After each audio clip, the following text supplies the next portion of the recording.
We all know that England was conquered by William the Conqueror in 1066.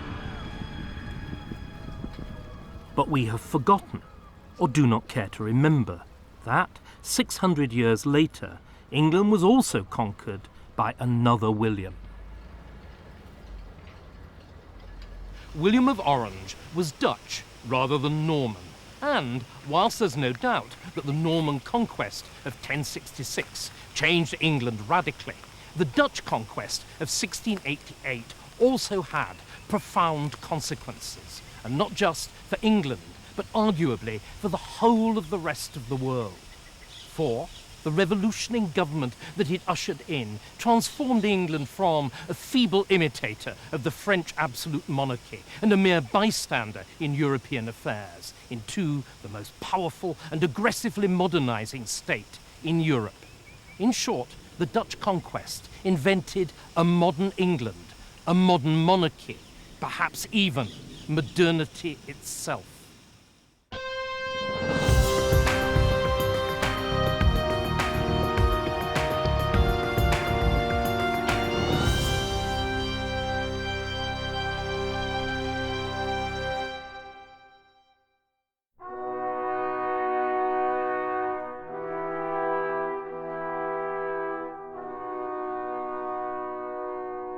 The purest form of monarchy is despotism, the unencumbered rule of an individual, free from any interference by parliament, church, or any other body.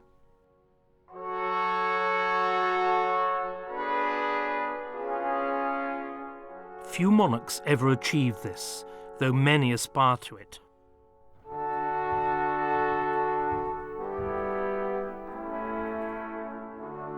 The archetype of English despotism is Henry VIII. To this day, his image is an icon, an instantly recognizable symbol of absolute kingship. This is a later copy of Holbein's great dynastic mural, which shows Henry VIII as head of his family and head of the church. In the later 17th century, the original of this wall painting was still one of the wonders of Whitehall Palace, and fittingly so, for Restoration England was still shaped by the key legacy of the reign of Henry VIII, the Act of Supremacy, which made the king supreme head of the Church of England.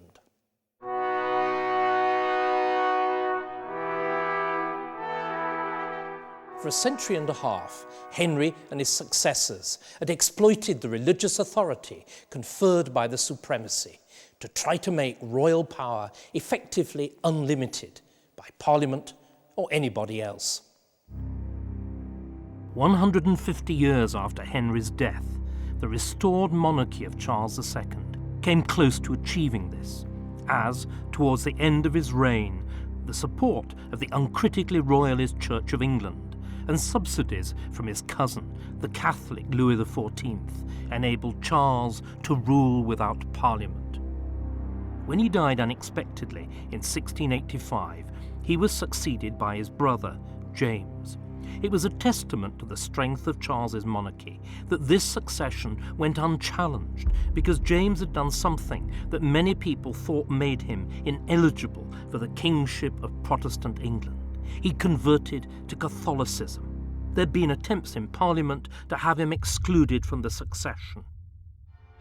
But the protests had died away. The climate had changed, so that now, as he was proclaimed king on the 6th of February, all the difficulties seemed miraculously to have vanished. Crowds of Londoners toasted him in free wine and cheered. The smoothness of James's accession was underscored by the magnificence of his coronation.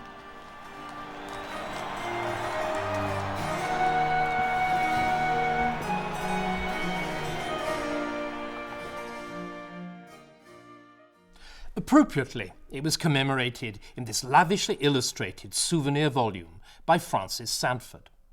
The volume, which was James's own idea, records every aspect of the ceremony in the minutest detail. Also, on James's orders, all the figures are actual portraits. So here is Henry Purcell. the master of the king's music, who composed and directed the music for the ceremony, culminating in his great anthem, "My Heart is Inditing."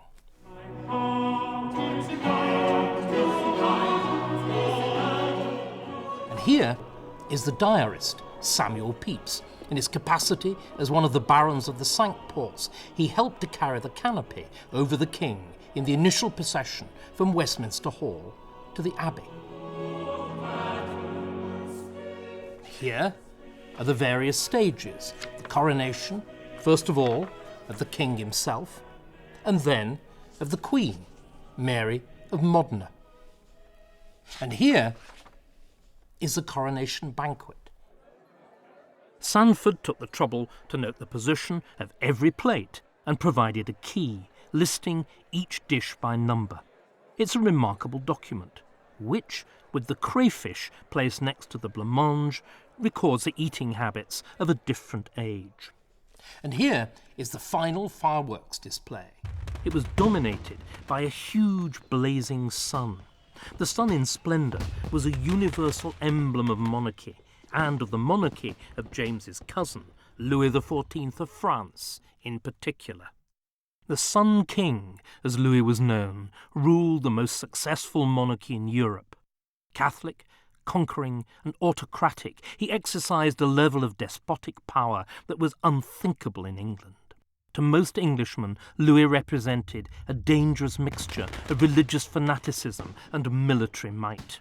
But James admired his glamorous cousin. Did the sun and the great crowned figure of Monarchy that also appeared in the coronation fireworks suggest that James would like England to go the same way as Louis's France. But these worries were for later. At his coronation in Westminster Abbey, there was no hint of unease. Instead, the mood was a celebration of the miraculously smooth and trouble-free transfer of power. For James, a convert to the Church of Rome, to become, as king, head of the Church of England, was indeed a miracle. Perhaps it was a horrible misunderstanding. That was certainly the opinion of a group of English exiles in the Dutch Republic.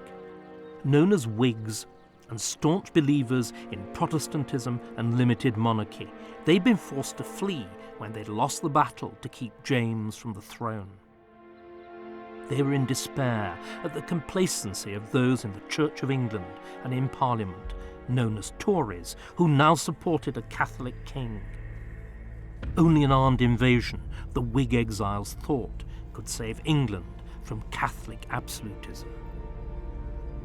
Its natural leader was one of their own number, James, Duke of Monmouth, who, because he was Charles II's bastard son, had some sort of claim to the throne.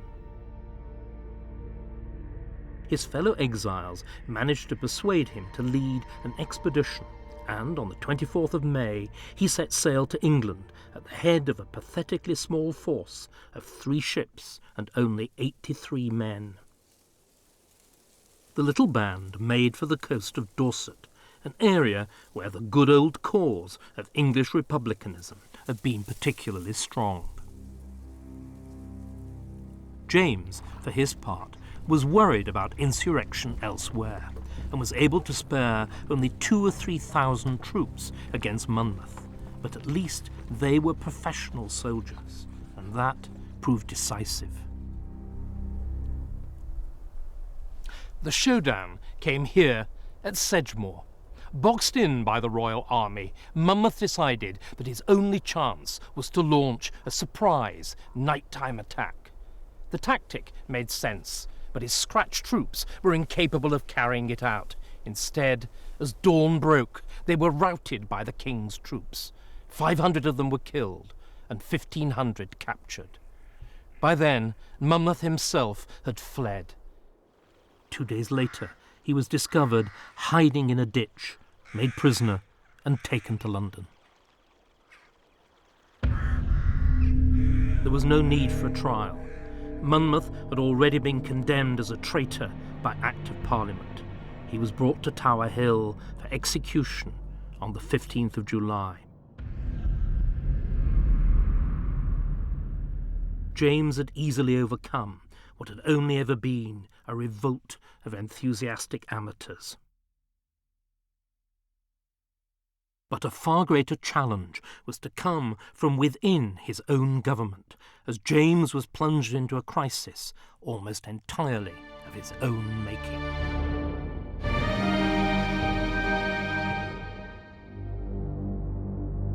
James II was England's first Catholic monarch for over 150 years. Ever since the Reformation, Englishmen had been taught to hate and fear Catholicism as foreign, ungodly, and above all, un-English. How, in view of these deep-seated fears, could a Catholic monarch be head of the Protestant Church of England? In Parliament, the ruling Tories were anxious to be reassured. They had supported James's right to become king. Now, in return, they naturally expected that James, Catholic though he was, would be equally unwavering in his support for the Church of England. And, at first, it looked as though he would be. I have been reported a man for arbitrary power, but I know the principles of the Church of England are for monarchy. Therefore, I shall always take care to defend and support it. Things apparently got off to a good start with this speech by James to the first Privy Council meeting of his reign. His hearers applauded, and the king basked in their approval. In fact, there was misunderstanding on both sides. The Tory councillors thought that James had promised to rule as though he were an Anglican, while James, for his part, thought that the Tories and the Church of England would continue to support him, whatever he did. Both sides were quickly to be undeceived, for James was a man with a mission.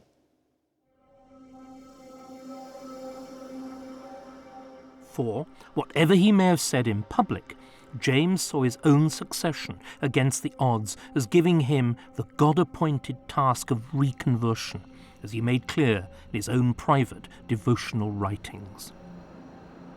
God Almighty be praised, by whose blessing that rebellion of Monmouth was suppressed. It was divine providence that drove me early out of my native country, and it was the same providence ordered it so that I passed the time in Catholic kingdoms. James's mission, then, was to convert the country back to Catholicism. But what method would he use? Would it be persuasion or coercion? Here memories mattered. The Catholic Queen, Bloody Mary, had used the rack and the stake, and thanks to Fox's Book of Martyrs, the memory was still fresh in England. So too was the massacre of St. Bartholomew's Eve, the slaughter of Protestants which had occurred during the French Wars of Religion.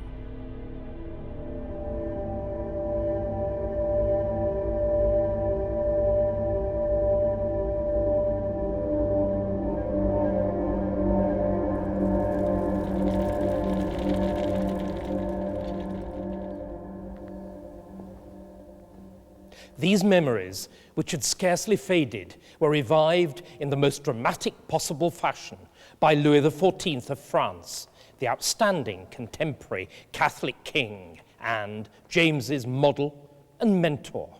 For, on the 22nd of October, 1685, Louis revoked the Edict of Nantes, which, by granting toleration to French Protestants, had brought the terrible wars of religion to an end. News spread quickly to England, and the effects were dramatic. The country erupted. Cartoons and leaflets appeared, warning of the actions of the French tyrant, demolishing churches and plundering the common people. James's Catholicism did not now just affect political stability, it might also be a threat to body and soul. The message was clear: England might be next. Could something like the revocation of the Edict of Nantes happen in the England of James II? A Catholic army harass English Protestants and compel them to convert or to emigrate? Circumstances made it infinitely improbable. But James, by his single-minded determination to allow Catholicism a level playing field with the established Protestant Church, did his best to make the improbable seem a real possibility. In private, James made representations about the persecution of French Protestants, but his public actions seemed to fulfill the worst fears of a Catholic takeover. James had recruited, as part of his professional army, 100 officers who were Catholics. This was acceptable in an emergency, but it was technically illegal. An Act of Parliament, called the Test Act, forbade the employment of Catholics in any public post, including the army.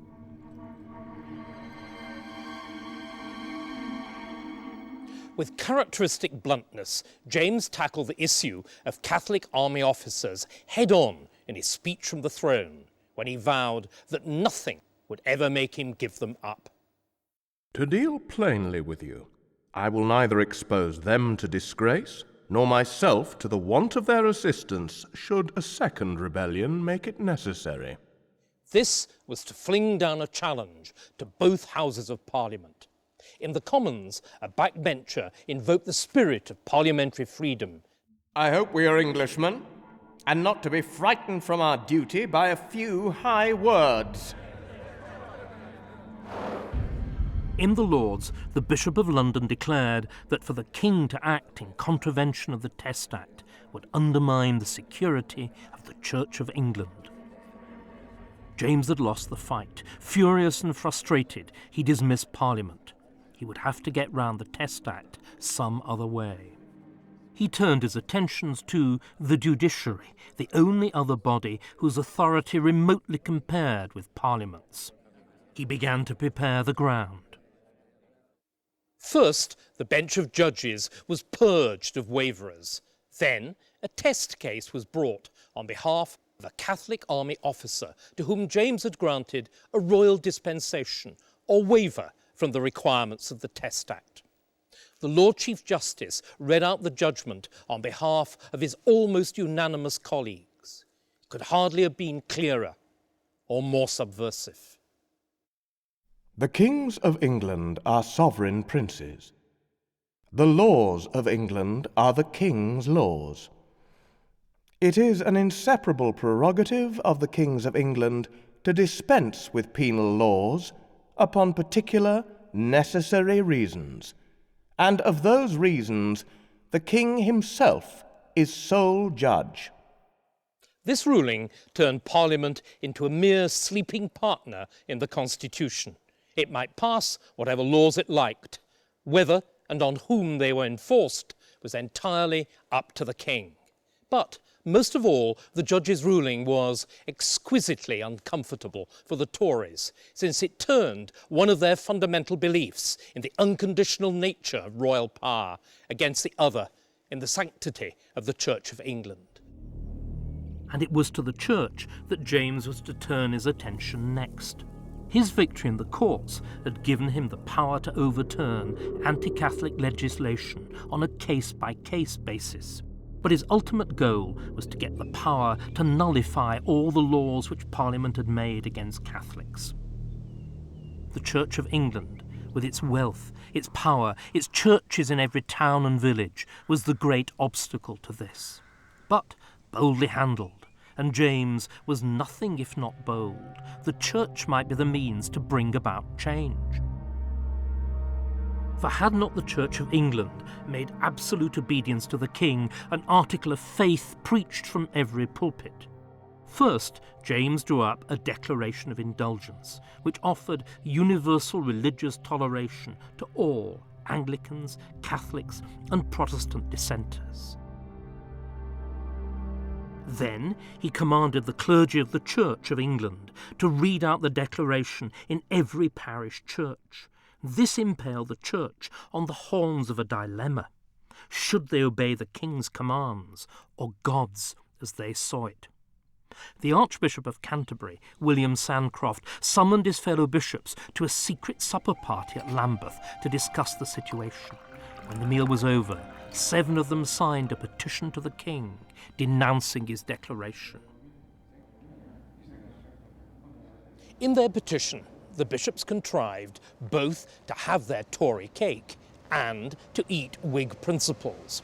On the one hand, they invoked our Holy Mother, the Church of England, which was, both in her principles and practice, unquestionably loyal. And, on the other, they argued, like good Whigs, that the Declaration was founded upon a dispensing power as hath often been declared illegal in Parliament. This was a dramatic turnaround. Only 3 years before, Sandcroft, as Archbishop of Canterbury, had crowned James at Westminster Abbey. Now he was the instigator of a document that criticised the king on a central constitutional issue. It was a frontal attack on royal policy and, as the petition quickly circulated in print, a public challenge to royal authority as well. James determined to face it down by prosecuting the bishops for seditious libel. But he had underestimated the bishops, who showed unexpected courage, and he completely misjudged the mood of the people, which the bishops, showing a remarkable flair for public relations, were able to milk. Instead of being intimidated by the indignity of prosecution, the bishops pursued a deliberate policy of non-cooperation. They refused to raise security for bail, with the result that they were all imprisoned in the Tower of London.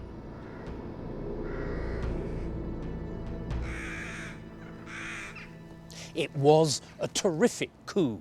Crowds of Londoners had cheered them from the river bank as they were brought here by water. When they landed, the soldiers of the garrison received them on their knees, and the governor treated them not as prisoners, but as honoured guests.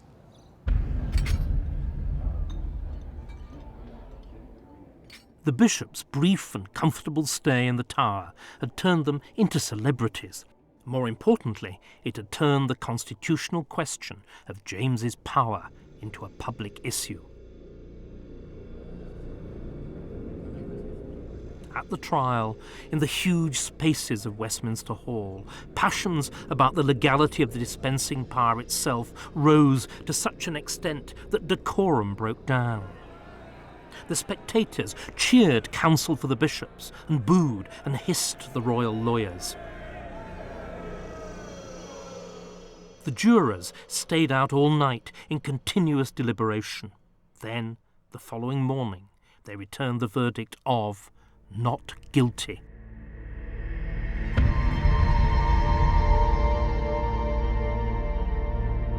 Instead, it was James's government that had been condemned.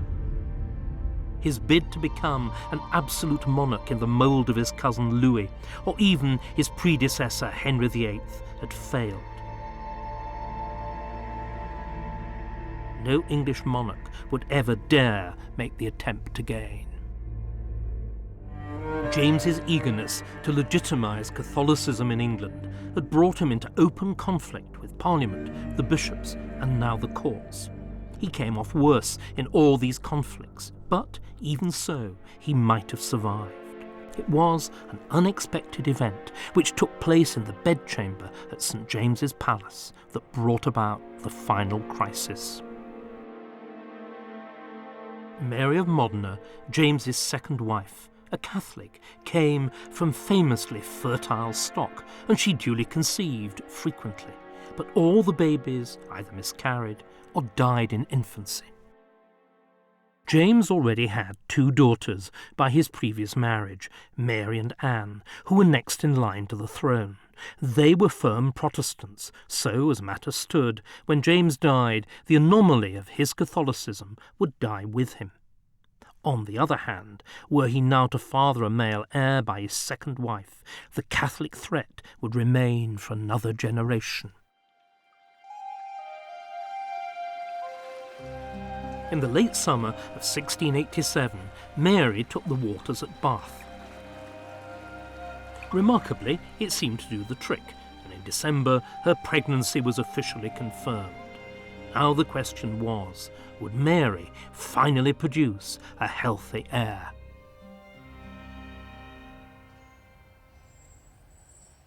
Her labour began at St. James's on the morning of the 10th of June, 1688, in this very bed, and, after a short labour, impeded only by the crowd of witnesses crammed into the royal bedchamber, she gave birth at about 10 a.m. The baby, christened James Francis Edward, was a boy, and once his doctors had stopped feeding him with a spoon on a gruel made of water, flour and sugar, flavoured with a little sweet white wine, and allowed him human milk from a wet nurse, he was healthy. Normally, the birth of a Prince of Wales would have crowned James's attempt to reassert royal authority. But the birth of James Francis had the opposite effect.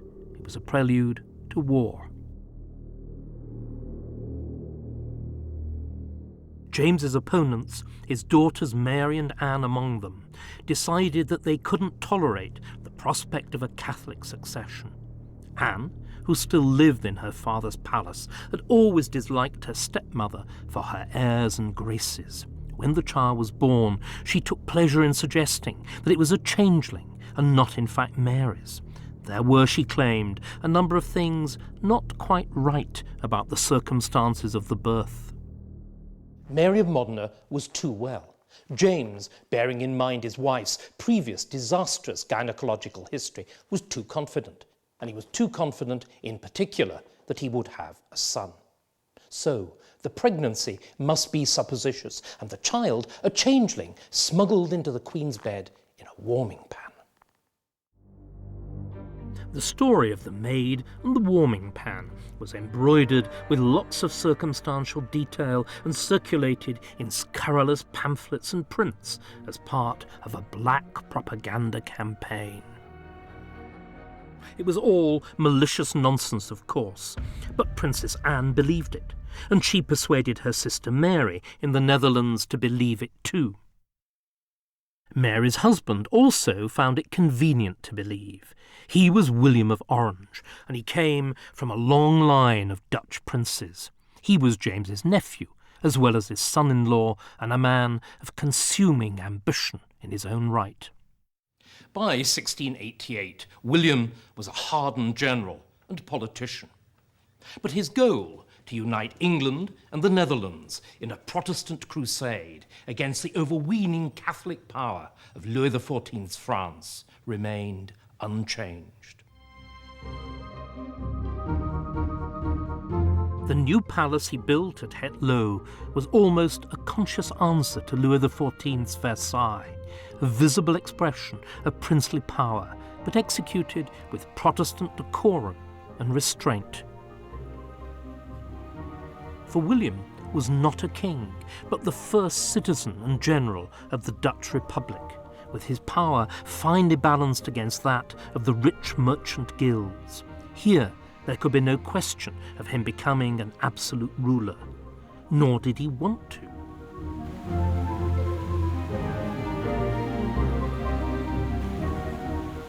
His interest lay in foreign policy and the war against France, which is why he was so concerned with English affairs. Bearing in mind his position as James's son-in-law, William had every reason to suppose that he would gain control of England naturally when his wife succeeded as Queen Regnant on her father's death. But James's Catholicizing policies, and still worse, the birth of a Catholic son and heir, threatened to rob William of the prize. He would not let it go without a struggle. William now made preparations to invade. Unlike the Duke of Monmouth, he realised that he must use overwhelming force. So, in the course of the summer, he began to assemble a formidable armada. Events in England also benefited William. James had now alienated every powerful interest group in the country, including the Tories and the Church, who'd been his strongest supporters.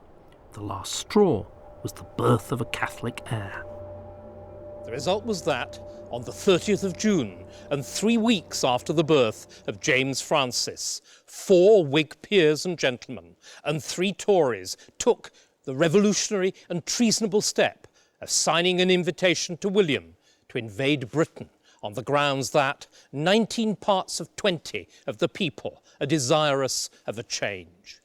They exaggerated, of course, but their sense of the popular mood was right. William was eager to take up the invitation. He now had a waiting fleet consisting of 60 warships, 700 transports, 15,000 troops, 4,000 horses, and a printing press. The problem was the weather. At first, it seemed as though the weather would offer James the protection which Louis XIV had not. William had intended to set sail on the first high tide in October, but adverse winds kept him bottled up in port here for several days. Then a violent storm scattered his fleet and drove it ashore. To James, all this seemed like divine providence.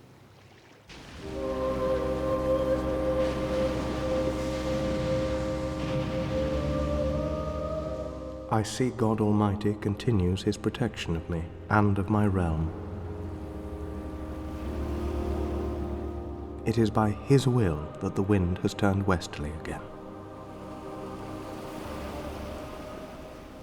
But then the wind turned easterly and stayed that way. The result not only blew William to England, it also blew away James's confidence, and with it, his authority.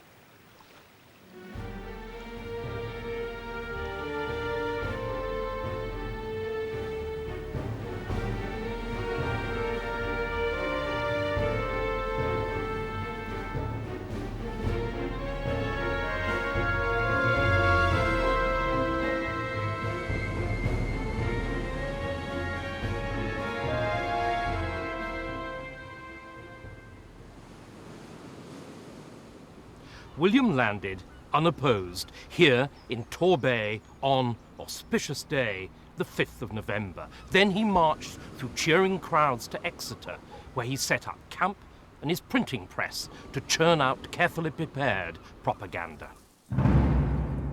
But words alone were, it appeared, not going to be enough to give him control of England.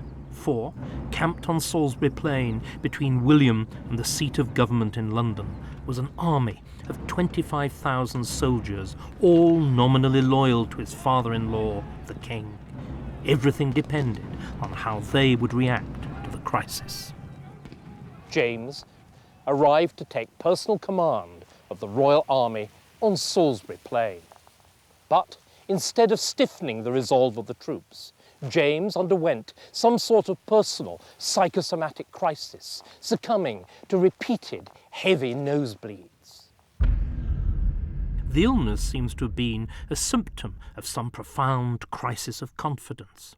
James, who'd been so confident of his divinely ordained mission, suddenly lost faith that God was, after all, on his side. Quite why will never be known. Was his overweening self-confidence and sense of divine mission just too brittle to cope with a real challenge? Or was he undermined by a justifiable fear of betrayal within his own inner circle? At any event, on the 23rd of November, James decided to cut and run and return to London. The decision sent a disastrous signal. If the king wasn't prepared to stand and fight in his own cause, why should anybody else bother to risk their neck on his behalf? By the time he arrived in London, his leading general and his own daughter Anne had deserted to join William. Who would be next to go?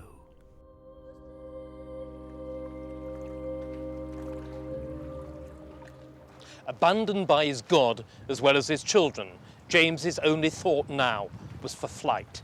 Outwardly, he conducted negotiations with William, but they were only a cover for his real purpose. And he contrived to bungle even that. The escape of the Queen with the infant Prince of Wales had to be postponed several days and only took place on the 10th of December, when she left Whitehall disguised as a laundry woman.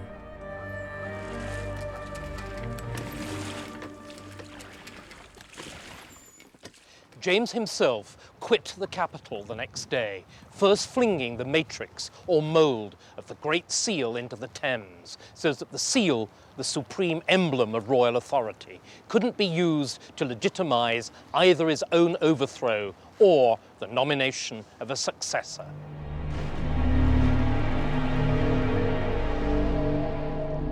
His flight was a disaster too.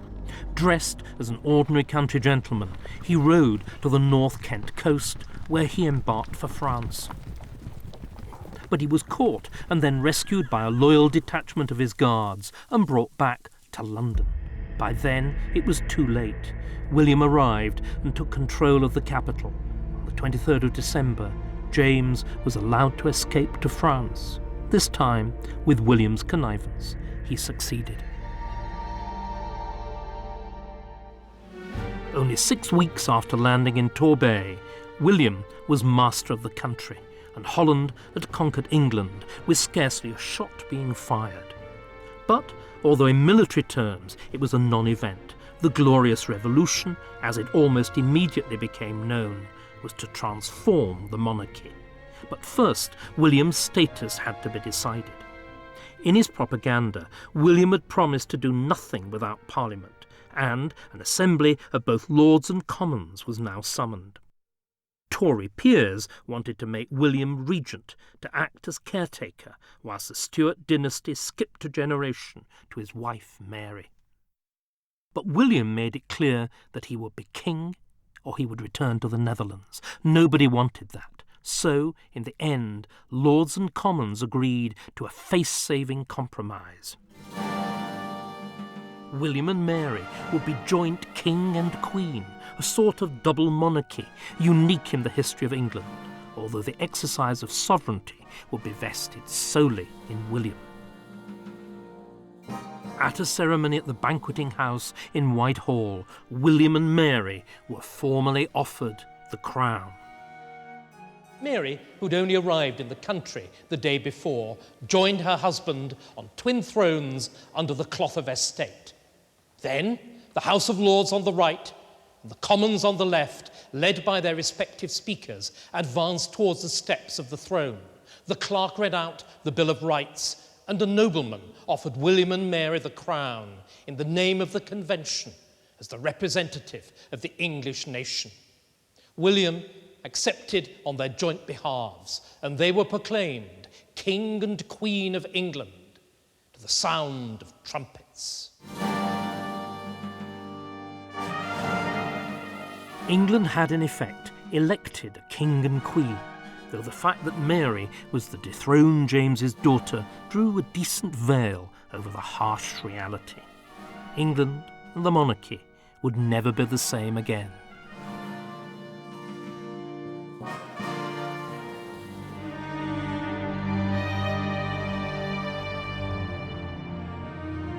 Through the extraordinary agency of an invited, armed, yet virtually bloodless invasion of the country, William and Mary had become joint monarchs of England. 2 months later, their coronation took place in Westminster Abbey, with a new ceremony, and, in particular, a new oath that had been transformed to reflect the new realities of power. Just as innovatory was the coronation sermon. Ever since the time of Henry VIII, preachers at the coronation had vied with each other to elevate the monarch come supreme head of the church to an almost godlike plane. But in 1689, all this changed too, and the preacher began by asserting that despotic command had no place in the divine scheme of things. A rigour in commanding and a cruelty in punishing must find patterns elsewhere than in God's governing the world. Happy we, the preacher said, by way of contrast, who are delivered from both extremes, who neither live under the terror of despotic power, as France under Louis XIV, nor are cast loose into the wildness of governed multitudes, as England herself had been during the Civil War and Commonwealth. of the Father, Son, and Holy Ghost. Amen. God save King William and Queen Mary. As the preacher finished, the congregation broke into infinite applause.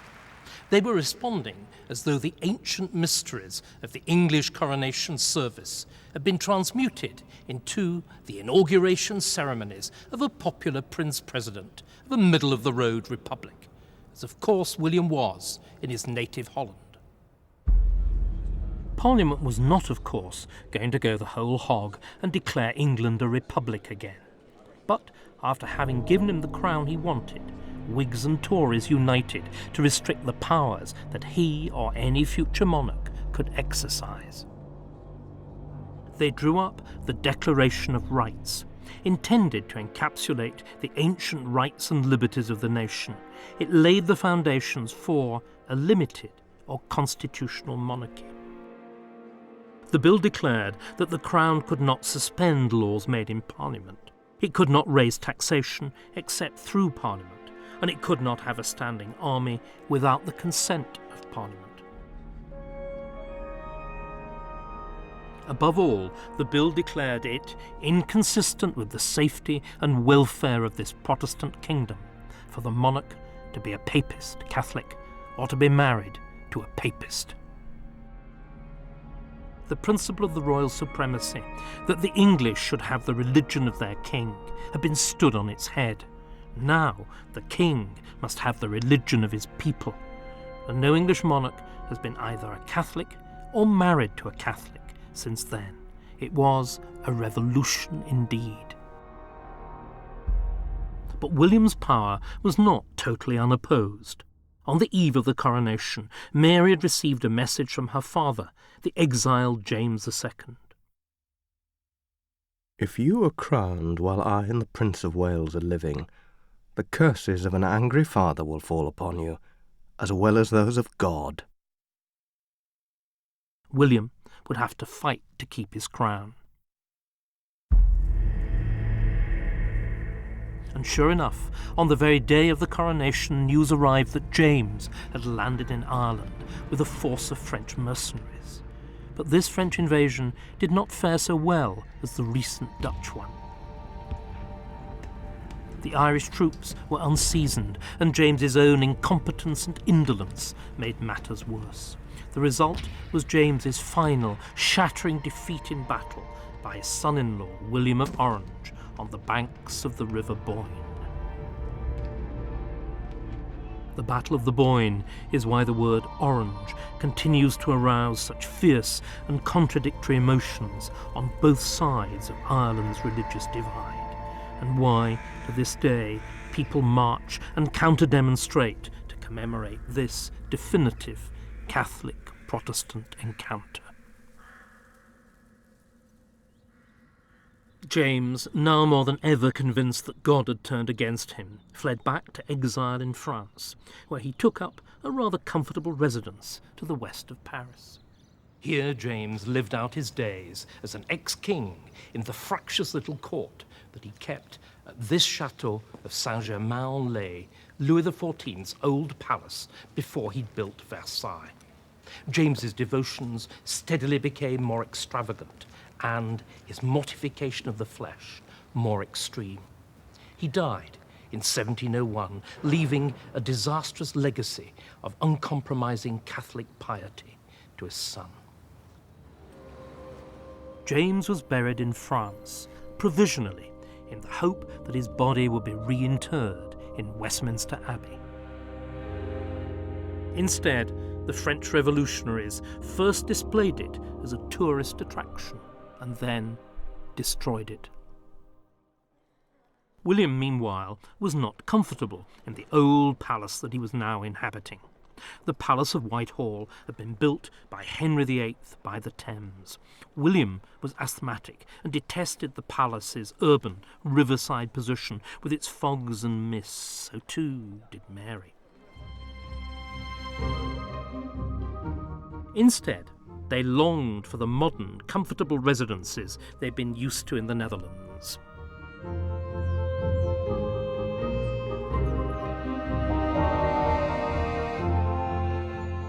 Within a few months, therefore, the couple bought the former Nottingham house, with its extensive gardens and pleasant, if rather suburban location on the western fringe of Hyde Park, and rebuilt it at breakneck speed as Kensington Palace. The result, described by one contemporary as very noble, though not great, was exactly the kind of residence that William and Mary were used to at Het Low. In England, it was a new palace for a new, more modest monarchy. Meanwhile, Whitehall was abandoned for all save ceremonial occasions. Neglected, like all underused buildings, in 1698 it caught fire. It was never rebuilt.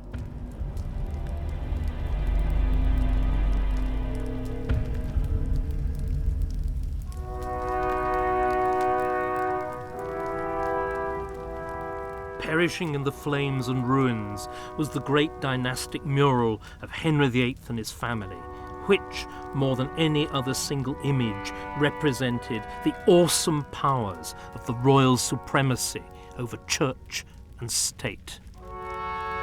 The Glorious Revolution had drawn the sting from the supremacy and its deadly fusion of religious and political power. Henry's palace and his portrait had survived the repudiation of his legacy by less than a decade.